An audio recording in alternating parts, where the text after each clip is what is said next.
The next object we want to bring in is an image. So if I go over to my editor, I have Image tab, and you'll notice that I have the ability to open up an image. And by default, I have access to all of my gobos that are currently patched in my file. So in my gobo library, I'm going to pick my fracture gobo. So that will bring that object into my image library. And now, just like the other libraries that I've used, I can click to pick it up and then drop it in my workspace. And with that in there, I'm going to zoom out a little bit because I want to make this guy just a little bit bigger. Move him down. And I want this object to be beam palette 5. And that's going to allow me to click on that object, and it will actually put in the gobo that I'm showing here. The last tab in our object library allows us to control some of the settings of the magic sheet. And one of the properties that we can change is what the background state is. So you have the option of a solid color, a gradient, or the ability to import an image. Oftentimes people will import the image of a ground plan for a set and allow that to be their background. And that way they can put their magic sheet objects like fixtures and groups over top of it. For today, I'm going to select a gradient. And if I click on my first color here, I can pick my top color. I'm going to do something a little muted. So how about a really dark blue? And then I have my bottom color that I can pick here.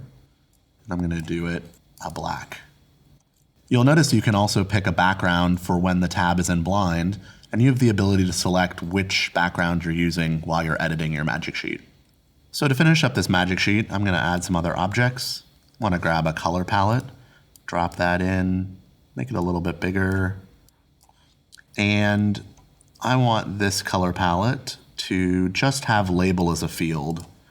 So I'm going to hide my field 2, and in field 1, I'm going to set it to be label. And I'm going to change my font size to 20 for today. One of the great things about color palettes is if I come up to my color fill and I link it to channel color, when I go back out into live, just like a channel, it's going to show the color that's stored in that color palette. And we use the color that's in the highest channel number of that color palette.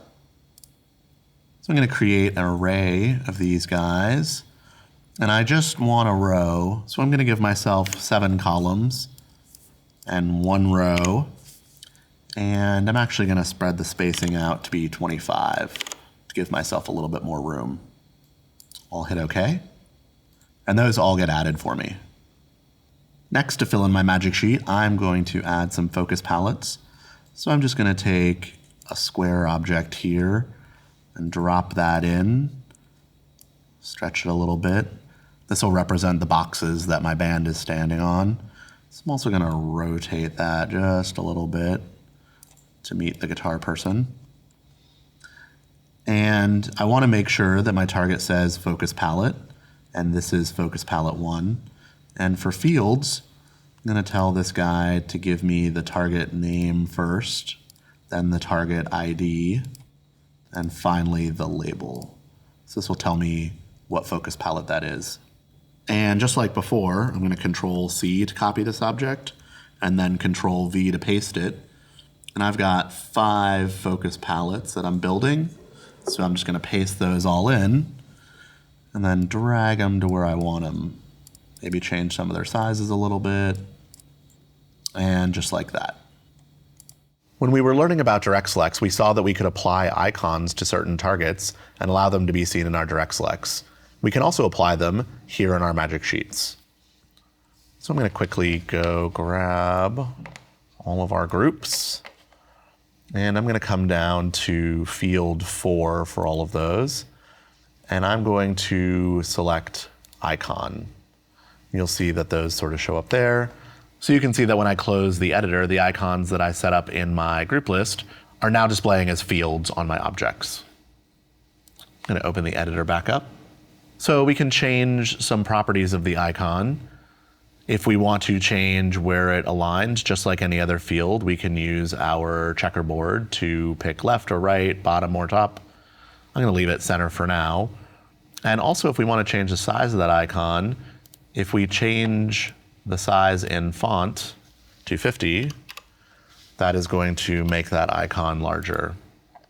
So if I close my editor, we now have larger arrows. We currently only see 2 of these icons. If I were to go back to my group list and add icons to the additional groups that are displayed here, because I used icon as a field, those will show up whenever I add them. One of the other things we can do is insert custom images. So if I bring an image in on a thumb drive, I can put that into the console.